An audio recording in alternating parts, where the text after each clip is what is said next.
ಪ್ರತಾಪ್ ಅವರು ಅಂತ್ಯ ಸಂಸ್ಕಾರ ಇದೆ. ನಿನ್ನೆ ದಿವಸ ಅವರು ಪಾಯ್ಸನ್ ತಗೊಂಡು ಆತ್ಮಹತ್ಯೆ ಮಾಡ್ಕೊಂಡ್ರು. ಅವರ ಸ್ವಂತೂರಾದಂಥ ಕತ್ಲಗಿರಿಯಲ್ಲಿ ಅವ್ರ ತೋಟದ ಮನೆಯಲ್ಲಿ ಅವ್ರ ತಂದೆಯವರ ಪಕ್ಕ ಇವತ್ತು ಅಂತ್ಯ ಸಂಸ್ಕಾರ ಪೊಲೀಸ್ ನಿನ್ನೆ ಬಂದು ತನಿಖೆ ಮಾಡಿ ಪೋಸ್ಟ್ ಮಾರ್ಟಮ್ ಮಾಡಿ ಆಮೇಲೆ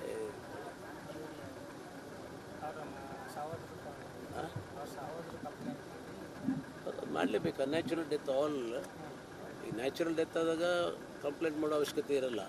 ಅನ್ಯಾಚುರಲ್ ಡೆತ್ ಅದಕ್ಕೆ UDR ಕೇಸಸ್ ಅಂತ ಹೇಳ್ತಾರೆ.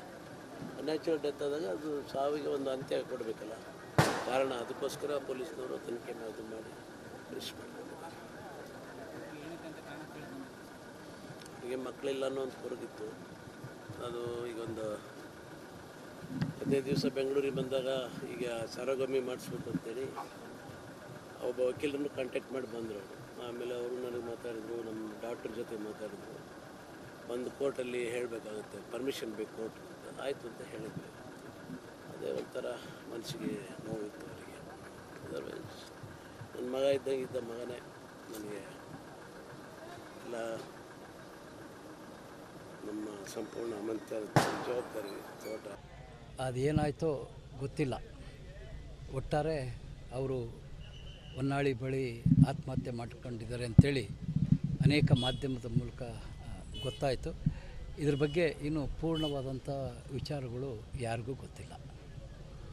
ಮತ್ತು BC ಪಾಟೀಲ್ರವ್ರಿಗೆ ತುಂಬ ನೋವಾಗಿರ್ತಕ್ಕಂಥದ್ದು. ಅದರ ಜೊತೆಗೆ ಪ್ರತಾಪ್ ಗೌಡ್ರವರ ಕುಟುಂಬಕ್ಕೂ ಕೂಡ ಬಹಳ ದೊಡ್ಡ ಒಂದು ಕತ್ಲಗಿರಿಯ ಗೌಡ್ರ ಮನೆತಂದವರು.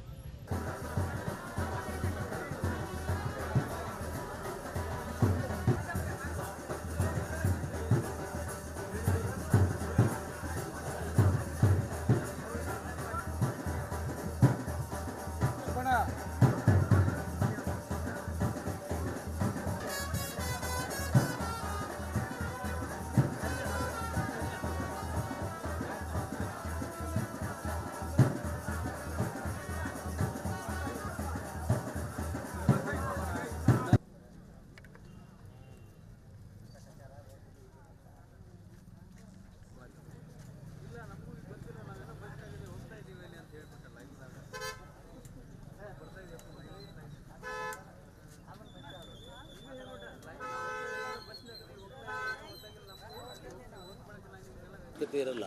ಅನ್ಯಾಚುರಲ್ ಡೆತ್ ಅದಕ್ಕೆ UDR ಕೇಸಸ್ ಅಂತ ಹೇಳ್ತಾರೆ. ಅನ್ಯಾಚುರಲ್ ಡೆತ್ ಆದಾಗ ಅದು ಸಾವಿಗೆ ಒಂದು ಅಂತ್ಯ ಕೊಡಬೇಕಲ್ಲ, ಕಾರಣ. ಅದಕ್ಕೋಸ್ಕರ ಪೊಲೀಸ್ನವರು ತನಿಖೆ ಇದು ಮಾಡಿ ಫಿನಿಶ್ ಮಾಡ್ಕೊಂಡಿದ್ದಾರೆ. ಈಗ ಮಕ್ಕಳಿಲ್ಲ ಅನ್ನೋ ಒಂದು ಕೊರಗಿತ್ತು. ಅದು ಈಗೊಂದು 15 ದಿವಸ ಬೆಂಗಳೂರಿಗೆ ಬಂದಾಗ ಈಗ ಸರಗಮ್ಮಿ ಮಾಡಿಸ್ಬೇಕು ಅಂತೇಳಿ ಒಬ್ಬ ವಕೀಲರನ್ನು ಕಾಂಟ್ಯಾಕ್ಟ್ ಮಾಡಿ ಬಂದರು ಅವರು. ಆಮೇಲೆ ಅವರು ನನಗೆ ಮಾತಾಡಿದ್ರು, ನಮ್ಮ ಡಾಕ್ಟ್ರ್ ಜೊತೆ ಮಾತಾಡಿದ್ರು. ಒಂದು ಕೋರ್ಟಲ್ಲಿ ಹೇಳಬೇಕಾಗುತ್ತೆ, ಪರ್ಮಿಷನ್ ಬೇಕು ಕೋರ್ಟ್ ಅಂತ. ಆಯಿತು ಅಂತ ಹೇಳಿದ್ವಿ. ಅದೇ ಒಂಥರ